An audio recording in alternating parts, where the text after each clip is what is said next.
Welcome to this episode of Season 5 of The Common Bridge, where policy and current events are discussed in a fiercely nonpartisan manner.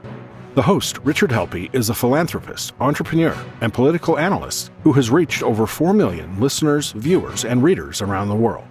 With our surging growth in audience and subscriptions, The Common Bridge continues to expand its reach. The show is available on the Substack website and the Substack app. Simply search for The Common Bridge. You can also find us on YouTube and wherever you get your podcasts.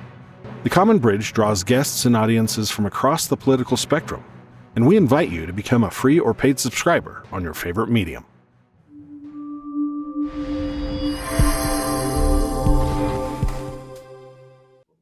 Hello, welcome to The Common Bridge. We have a returning guest from the land of lobbying about all things technology and how that fits into the future progressive society. From the Chamber of Progress, we have Adam Kovacevich. Adam, it's nice to see you as always. How have you been? Good to see you again. Good.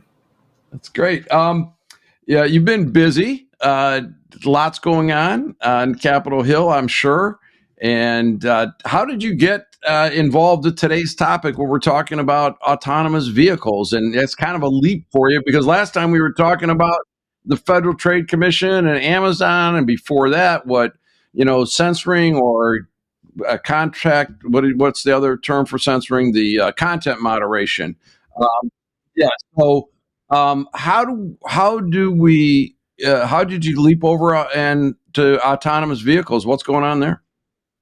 Well, so I spent 12 years at Google in its Washington office, and Google actually incubated a self-driving car program that it later spun out into the company known as Waymo today. But when I was there, the self-driving car project actually started, and it was started in when it started, it was very secretive. Actually, most Google employees didn't even know about it. But then it later became announced, and it evolved a lot. So actually, at first, it was there was a version of the self-driving car that was a very low-speed vehicle that was like it wouldn't go more than 25 miles an hour, sort of like an advanced golf cart. And then I remember at one point they had retrofitted Toyota Priuses, and they brought one to Washington and showed us what the technology was going to be like by taking us out on the highway, but they still had a safety driver behind the back seat or behind the wheel who could take controls. But it was very interesting to see the promise of it. And then as the technology got better and better, while I was at Google, they had asked employees in the Bay Area to be volunteer safety drivers. So again, sitting behind the wheel, the car was doing the driving, but they needed the employee to be able to take over.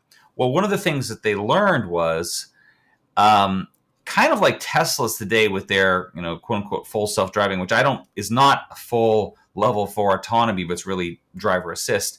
That if you tell somebody that the vehicle is self-driving, they will start basically checking out. So early on, they started observing that the Google employees would check their email, look at themselves in the mirror. Yeah, and actually it led the leaders of that project to a very important decision, which was we're not going to pursue partial autonomy. We're going to pursue full autonomy. Because if you do partial autonomy, then you are lulling the driver into a mistaken sense of how autonomous the vehicle really is, when you actually technically need them to be able to take over. They just said, let's skip over that step. Let's go for basically moonshot technology, which is what's called level 4 autonomy.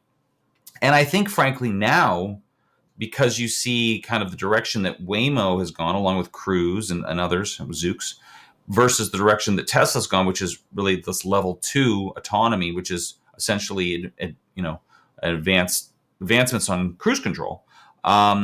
Those are different technologies. But the exciting thing for me as a policy specialist, we can get into this, is that there are still many states where autonomous vehicles at the level 4 are not legal to operate. And so you have to persuade policymakers to make that legal.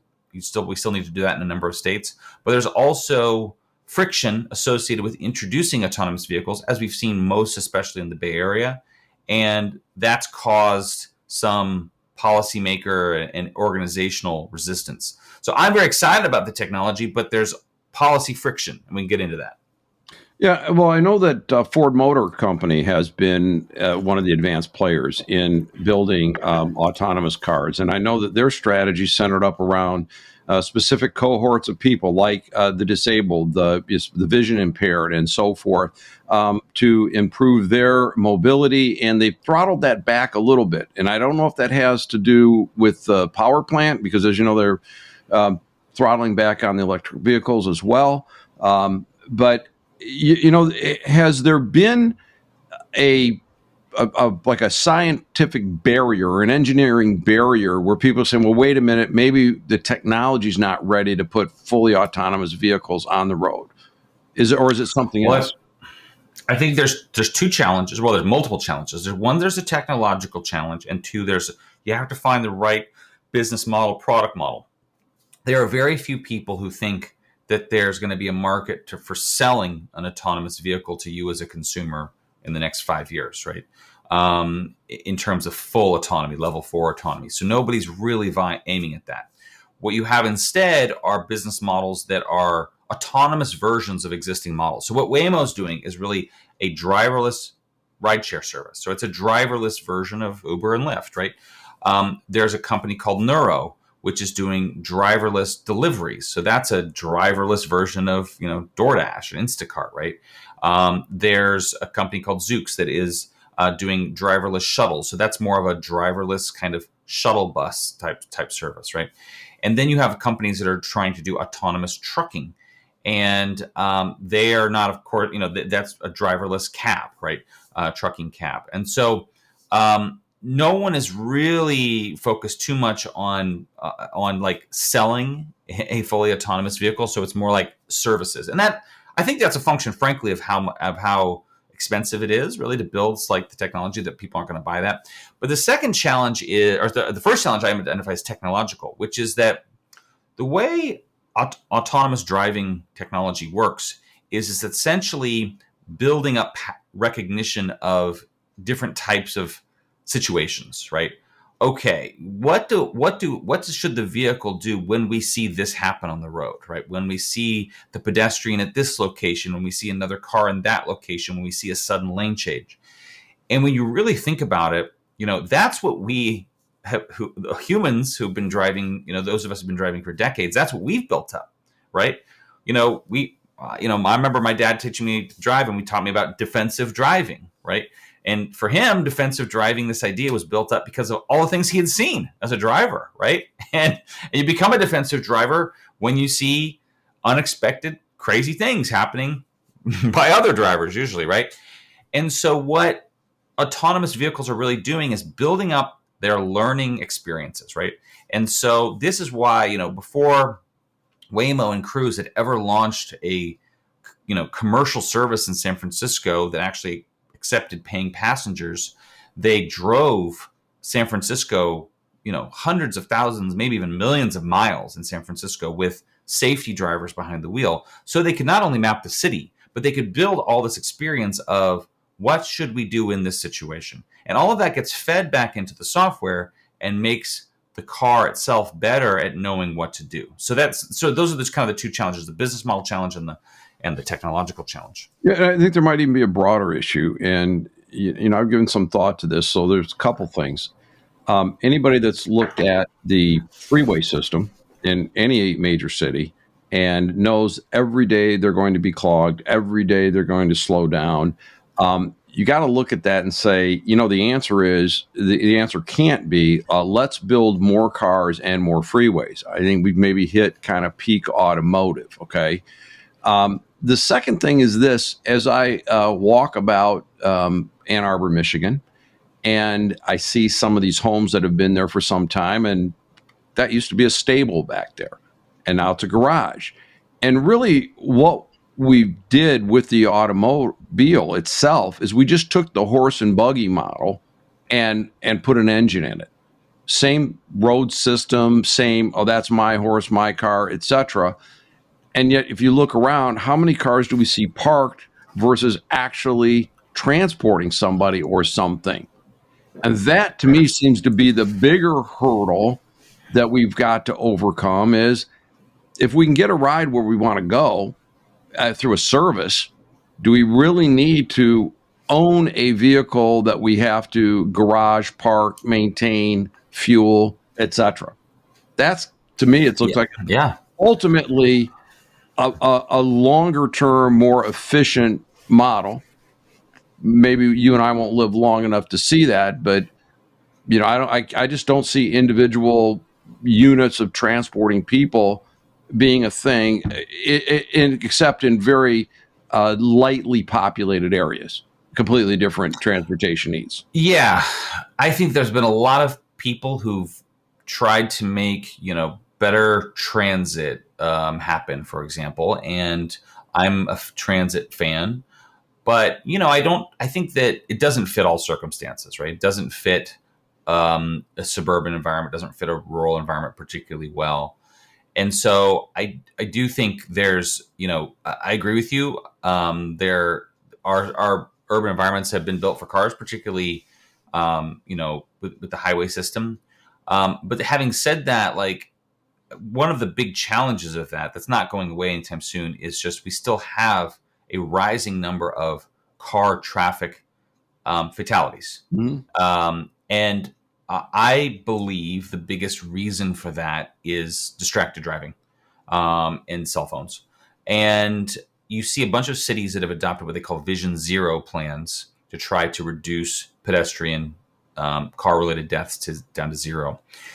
And largely that's about speed bumps and putting up billboards and public education campaigns. But an autonomous vehicle doesn't drive distracted. It doesn't drive drunk. I believe the best thing you can actually do to cut down on pedestrian fatalities from vehicles is actually adopting autonomous vehicles. And so I feel very strongly about that.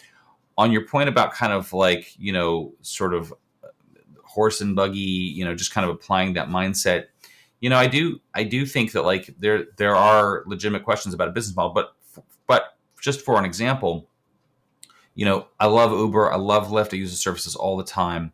But, what happens if you need a ride at 2 a.m., 3 a.m. in the morning, and there are not enough human drivers willing to drive at those hours? What happens if you need a ride in a neighborhood, which is, it's too far out for them to make it, kind of worth their time economically?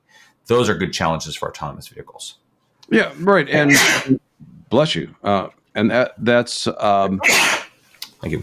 Bless you again. Moving beyond that model, so I think it's going to take a serious change. And also, you mentioned I'm a big fan of trains and Uber and bus and the like.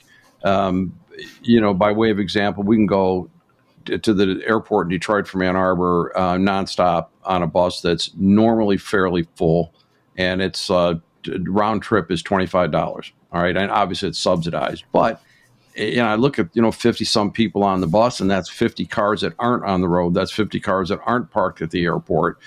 Presuming they were all traveling separately. But and I wonder what your thoughts are. Aren't your if memory serves me correctly, your hometown is up in Kern County, right? Bakersfield area. That's right. Yeah. Okay. Originally from Kern County, now live in the DC area. That's right. And isn't that the high speed rail? Isn't that now like Modesto to Bakersfield or something crazy like that? Like, yeah, it's kind of a joke, a project. The multi-billion-dollar taxpayer joke, but yeah, like we just don't travel point to point very much anymore.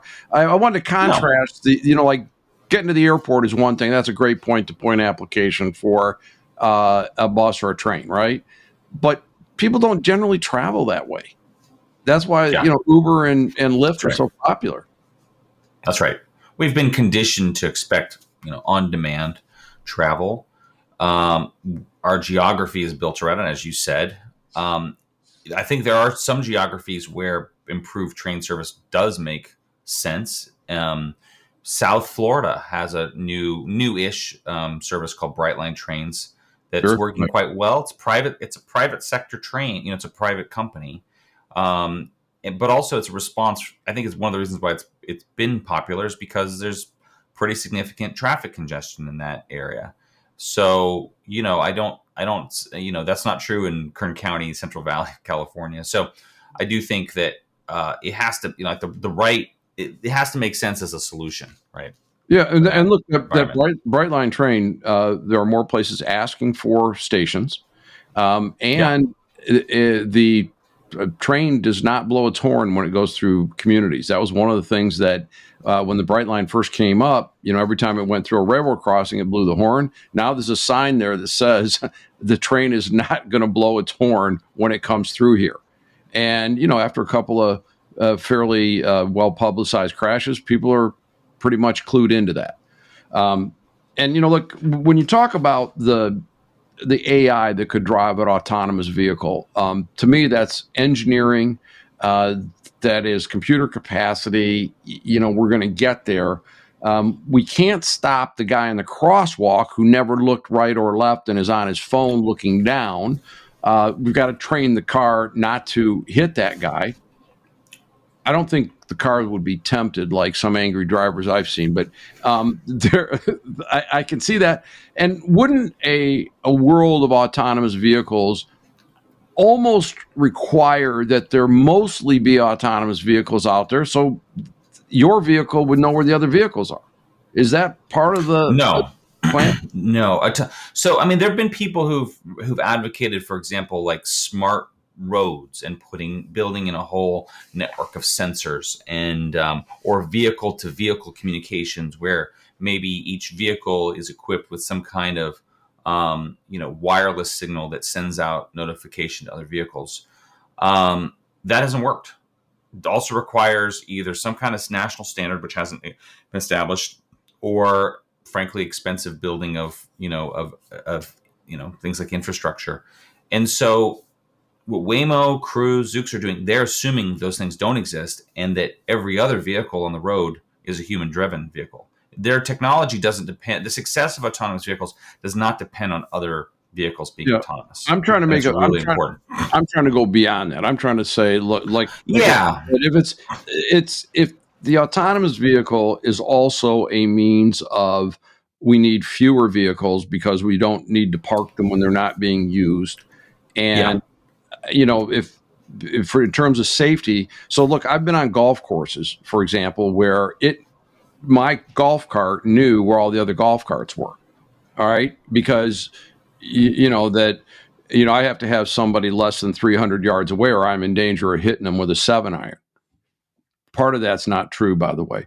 But it can tell you whether if someone's 250 yards away or 200, whether it's safe to hit a ball. Same kind of concept. It knows where all the other carts are on the course.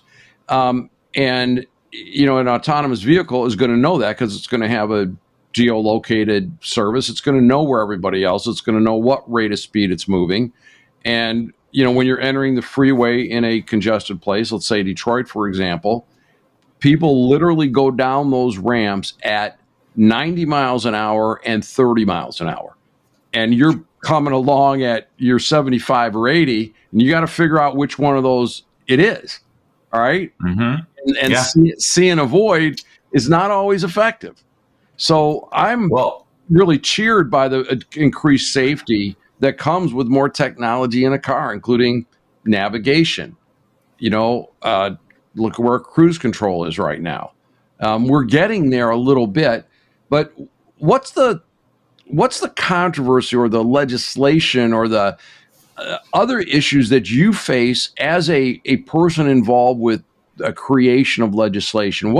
Who hires you, and what is it they'd like you to do, and what are you running into in terms of objections? Sure. Well, to your point you just made now, about a year ago, I was in Phoenix, which is a big city for autonomous vehicles. There's many, many Waymo vehicles there. And I was in a Waymo vehicle. It was pulling out of a driveway, and it was going to make a right turn onto a 2-lane road, I think, or 2 lanes each direction. And so it was really trying to do is figure out, there were many cars coming, what point is it safe to pull out? And so, we as human drivers are going to look, okay, well, how much space between me and them? How fast are they moving? Do I have an open window here? We're making that calculation in our head. The car is doing the same calculation, but with the benefit of software, right? It's a better predictor, right? And so it can tell me, like, we kind of eyeball that and we say, okay, well, I think it might be not, I might have a window there, but but I'm not sure. The car can tell you exactly if you do. And that's kind of the power of the technology. With respect to kind of the policy issues that we work on, again, I think there's a number of states where full autonomous operations in terms of commercial operations are not yet legal. Largely, those are in the Northeast. So New York, Massachusetts, Washington State, you're allowed to test, but not fully to operate. And so Illinois, we advocate for laws that'll make basically commercial rideshare services possible and allowed. But the other thing we deal with is there's been a lot of resistance to autonomous vehicles, and there have been efforts largely by organized labor and the Teamsters to try to pass bills in states that say essentially an autonomous vehicle has to have a human driver in it, which means effectively that you cannot have autonomous vehicles. So that is essentially would be a legislative ban on a true autonomous vehicles. We've seen the Teamsters advance this bill, this type of bill, human driver required, probably in about half a dozen states this year and last year. Thankfully, none of them passed, which we're grateful for. But it's an ongoing challenge. And then the other thing I would say is that in California, there's a particular bill, and we can talk about it in more detail, that would essentially give city governments a veto power over autonomous vehicles, which I believe would be used by cities to block autonomous vehicles. We oppose that bill as well.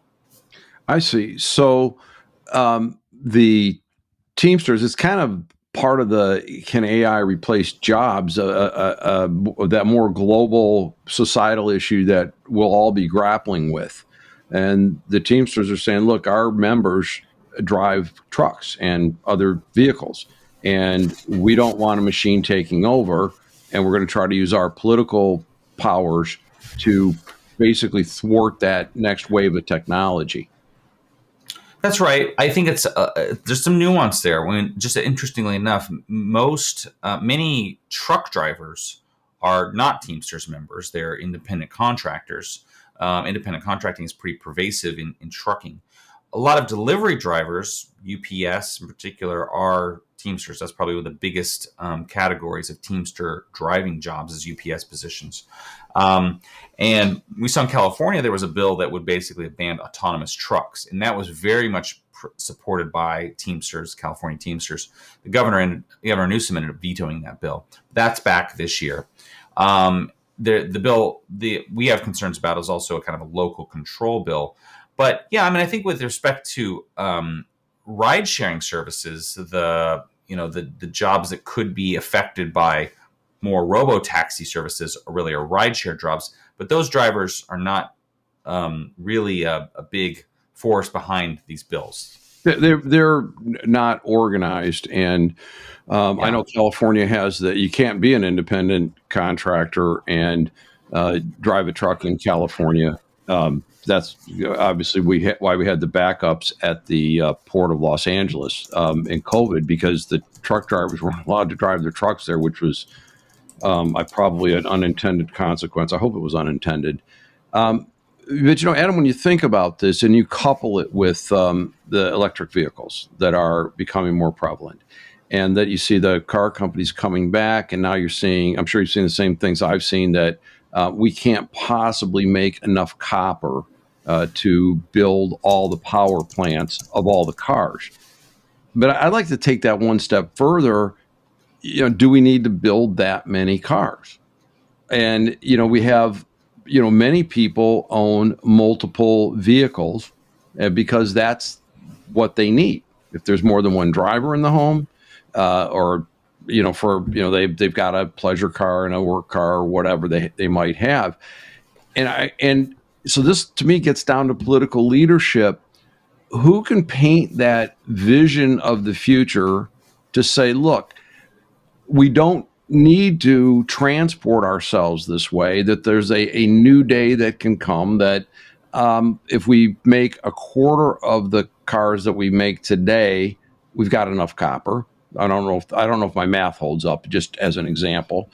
And also, if they're autonomous and they know where everybody is, we're going to eliminate all that space that we use for parking, all that space that we use for storage in your homes. And think about that, couple that with what we're dealing with not having enough affordable housing in the country. I mean, it could unleash a higher, better use of the capital in the country. But where's the political will to talk about that future like that? Well, I think part of the thing that's really important is I don't see many politicians being eager to kind of tell people what they should do. I think like having your own car traditionally is kind of a sense of kind of, it's a autonomy thing. And and I don't think politicians would be wise to sort of tell people, no, you don't need a car. What I think instead, policymakers, who are trying to maybe discourage, as many cars, particularly on the emission side, they're trying to incentivize. The better path is to try to incentivize alternatives, right?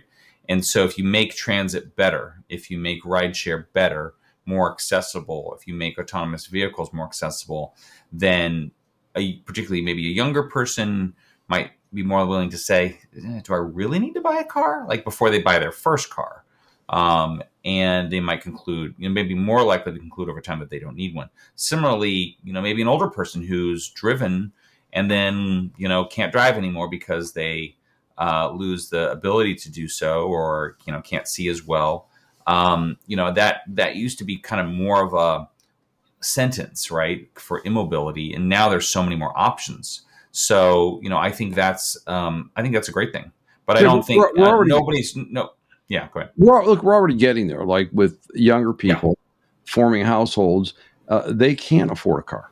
All right, that used to be like a rite of passage. Hey, I got my first car. Oh, I got a good job. I got my first new car. But when you put the numbers together for even a fun, basic vehicle, and then you insure it, the numbers are out of the reach of most middle class people on their way up.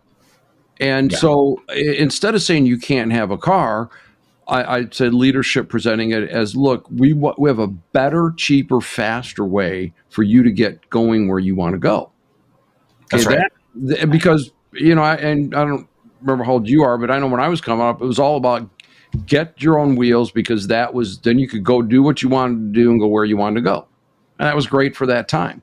But, today, you're not going to buy a solid used car for a price that you can afford. And if you can buy it, can you insure it and maintain it and fuel it? Which all of those things are just moving out of the range of the average person. And we need to get a hold of that versus, the political system pointing backwards and saying, we have to go back to 1960. It's crazy. And I'd imagine, you're in a rural environment. You probably were driving things when you were 11 or 12, would be my guess. No, I'm not that. I had to take my driver's test at 15 like everybody else, but I actually failed it the first time I tried to take it. But no, I look, I think we are, as you say, we already see more and more young people saying, I'm not going to go get my license. That's not important to me. I don't really need it. I can ride share. If I live in an urban environment, I can use micromobility like scooters. I worked at a scooter company. So I do think like that's already happening. But it really comes down to like people's lifestyle. Are they in a position where they need the car, right? Now I'm a suburban dad and I have to spend time, shuttling my kids around to practices and school and things like that. And so it'd be very hard for me to be without a car. But that's the thing. I think you want to make, just like create more options for people. And I think that's why, the autonomous vehicle space is so interesting, exciting, because, we don't totally know like how it will be how they'll be used and adopted by people. But the cities and states that are kind of off to an early start are going to figure that out first. Phoenix, arguably the greater Phoenix metro, is probably the world's leading, I'm going to say, autonomous vehicle city, because they have the foresight to legalize them early, make a very friendly climate for them. And so they have, they are the first city in the United States where you can arrive at the airport and hail an autonomous vehicle from the airport, right? And that's really pretty it's a real differentiator for them. Yeah, it is. And, you mentioned the climate for it. So I know they will have windstorms and the like, but it's generally clear. And, Yes. up here in the upper Midwest, we don't enjoy that 12 months a year. We get Mhm. a lot of things that come out of the sky, including local weather forecasters saying one time that there was sleet and hail and whatnot falling. And that was a trained meteorologist calling whatever was coming down whatnot. That stuff sticks on your car. It sticks on your sensors, your backup sensors and your cameras and the like. And, it renders that stuff not operable. And certainly that's a challenge that has to be overcome as well. Yeah, that's right. And like I said, I think that, this is what's frustrating to me is that, you have, for example, again, like states like California that have been real leaders and really legalized autonomous vehicles very early on. And then and they put that decision really in the hands of the state, not cities. Mm-hmm. And so last year, the state gave Waymo and Cruise the permission to operate commercially in San Francisco. And really, and the city government was opposed. I think because they couldn't control it. They didn't have under the law the ability to stop it. And so they, in my view, threw up objections that were pretextual, like, Waymo's create traffic jams for fire engines, which I think was not a pervasive problem. And immediately, once autonomous vehicles were allowed to operate commercially in San Francisco, they were a huge hit. They've been a hit with not only residents, but tourists. In fact, the New York Times wrote a piece about 3 weeks ago about Waymo vehicles driving tourism in San Francisco, which actually needs tourists to come back. And so I think that you see a gap between the resistance of some office holders and what I consider to be kind of normal people opinion, which is actually kind of curiosity and in some cases even excitement about autonomous vehicles. In Phoenix or San Francisco, if someone wanted to experience what it's like to be a passenger in a autonomous vehicle, do you know how they would go about doing that? Yeah, well, right now it's as simple as downloading the Waymo app and hailing one. Okay, so WAYMO for my listeners. WAYMO, yep, that's and right. viewers can download Waymo if you want to try this. Yeah, and Phoenix, I believe it's open to everyone. In San Francisco, I believe it might be more of a wait list, but they're processing people off the wait list very quickly. And so, if you're going to go to San Francisco, probably sign up in advance in the hopes you can get you off the wait list before your trip starts. But no, I mean, and the thing is, like I've ridden in one several times now, and at first you're just like, this is incredible. And then after a couple of minutes, you're kind of like, I'm going to just go back to my phone. And, it becomes ordinary. And that's really what technology should try to become. It should try to become ordinary. That's a benefit. I mean, that's really kind of, it really debunks a lot of the hysteria and concern about them, because once you ride one, you realize it's driving more safely than a human driver. So all of the kind of the fear really, goes out the window. Yeah, look, when we had the first cruise control, people thought, oh, that's the end of driving. It's all going to crash into cars. Well, now it's like every car's got cruise control. It has the adaptable cruise control. It slows you down, keeps your following distance. And I also like to look at. I've been a driver in a four-season climate, and always had a four-wheel drive vehicle once I could afford them. And I know I want to be able to control how I set that. And so Jeep came out with basically a computer to do that. I'm like, I want to be able to override that. There's so much better and so much faster at diagnosing what was going on than I ever could have diagnosed and then made the adjustment. It was just futile. It's like, okay, I'm good with letting the vehicle figure out what I need in terms of the drivetrain. And to me, this is just the natural extension of it. And one thing I like to do on the show is to, bring people's awareness that there are things being worked on And progress can be scary in that, but we have to move beyond imagining that the future is going to look like the past. And That's right. And I think that's what. Go ahead. I often like to do this. All four of my grandparents were alive when the Wright brothers made the first flight. Two of them were adults. All four were still alive when Neil Armstrong walked on the moon. And I don't think any of them looked at, the Wright brothers flew 30 yards, 6 feet off the ground. I guess we're going to the moon, right? And similarly, when we think about transportation, we all know people that lived in the horse and buggy era, although they're mostly dead now, I guess. But all throughout automotive history, and now to different power sources and such, and now more and more automation in the car. Do we really need to keep building on the old model, or do we need to kind of move on to something else? And I just look. Well, I do think that you raise an interesting point, which is actually another policy question in the autonomous vehicle space, which is when you really think about it, an autonomous vehicle doesn't need to have a steering wheel, a brake pedal, side mirrors, all these kinds of things. But there is, unfortunately, a limitation under federal law. Federal law says currently that those things have to be present in the build of a vehicle. And so the companies that have built autonomous vehicles like that, including Nuro, which is a lower speed vehicle that doesn't have any of those things, and it's delivery only, they've had to go get exemptions from the federal, from NHTSA, the highway authority, and it's very limited. It's actually caps the number of vehicles that can be built without those things. And again, there's no logical reason for those things. That's a reason why Waymo and Cruise have chosen to retrofit existing vehicles, because they're not subject to that cap. But it's illogical. And my hope is that, federal law can be changed to ultimately eliminate that cap, because you're not actually encouraging innovation to really rethink, like, what do you even need in a vehicle? You don't need those things anymore. Yeah, no, I think it's a great thought piece, Adam. And as we kind of move to the end of our chat today, what message or messages do you want the listeners and the readers and the viewers of the Common Bridge to take away from our talk today?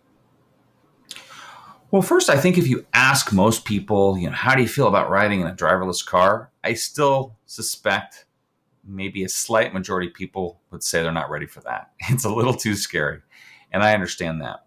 I'll just tell you from experience, it's a technology that when you experience the first time is just magical. You can't believe that you're sitting in a car and it's driving itself. And it's just so impressive. And just the millions of hours of engineering, people power that's really gone into that technology is just incredible.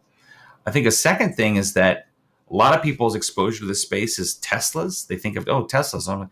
Teslas are not autonomous vehicles. They're doing advanced driver assistance. Yep. But what companies like Waymo and Cruise and Zoox are building is what's called level 4 autonomy, where there is no driver. You as a human do not need to pay attention to the road at all.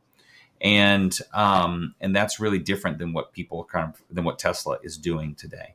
And I believe, is where this kind of autonomous space is heading. No knock on what Tesla's doing. It's very impressive, but it's not autonomous driving. And then I think the third point is that, we still unfortunately have a traffic safety crisis in this country with pedestrian deaths. And I believe that is because of distracted driving and largely because of people using their cell phones. But an autonomous vehicle doesn't drive drunk and it doesn't drive distracted. And so if cities and states are serious about reducing pedestrian deaths, which unfortunately we become kind of numb to, the most important thing they can do is to allow and welcome and invite autonomous vehicles to their cities and states. Well, I think that's well said. Look, I've been going down the freeway and there's someone driving a semi that they're clearly distracted and those things weaving around. So I think these are good points, and I think about framing the issue. And look, people are going to naturally be fearful of a change of this magnitude, and I think as a trained lobbyist, you should know how to help frame the question a little better. It's not, do you want to get in an autonomous vehicle, but can you name 5 of your friends that you'd rather be in an autonomous vehicle than be a passenger in their car? Because we can all do that, all right?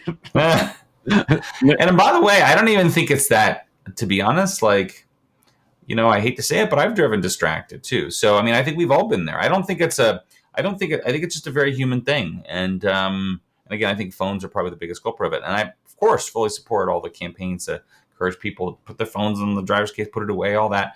But I just think, it's a pervasive thing. I don't think it's going to get any better through public education campaigns. Really, I think this is an area where technology can play a really important role in increasing safety. Yeah, I believe that you're correct about that. And look, I hope that you have continued success as being a change agent. It's a difficult job. And, there's an old saying that the only person that likes change is a baby with a dirty diaper. And, that's kind of what you're facing. Any final words or comments for our listeners, readers, and viewers, or anything we didn't cover today that you'd like to make mention of? No, I just think that, one of the interesting things is there's been really interesting studies now in cities like Phoenix and San Francisco. We didn't talk about it, but we can now compare humans to robots because these are 2 cities in the United States where we've seen how they compare. And the research is very clear that autonomous vehicles are they reduced injury by about 85%. They reduce accidents by about 57%. And so, we've looked at that data and we've said, okay, well, if you apply that to a state like California, AVs would have saved 1,300 lives in California over the last 2 years, right? We did a similar analysis in New York. We've also looked, frankly, at the jobs question because I think there's been concern, again, part of like organizations like the Teamsters. But AVs are also going to create a lot of new jobs, right? There's jobs in building them. There's jobs in maintaining them, jobs in charging them. And so, we've actually looked at the types of jobs that will be created. And put out a study earlier this year that found that for every 1,000 autonomous vehicles on the streets, approximately 190 workers will be needed for manufacturing and service those vehicles. These are new types of jobs. And those jobs typically pay over the median wage. So we're going to see some jobs will go away, but there's new types of jobs that will be created by autonomous vehicles. Yeah, look, we just to top off this episode, that you're a young person today, that they're going to work in industries that haven't been invented yet, for jobs that haven't been invented. And, I always like to cite, the early 1900s, we had 50% of the workforce was in agriculture. And now it's like 2%, right? So theoretically, 48% of people should be unemployed, right? But there's always a thing that has to be done out there. And I don't envy a younger person. They're coming into adulthood at this time because the future is going to be so much different and there's going to be so much change. But I'm confident that if we can speak with clarity, if we can rely on science and engineering and good mathematics and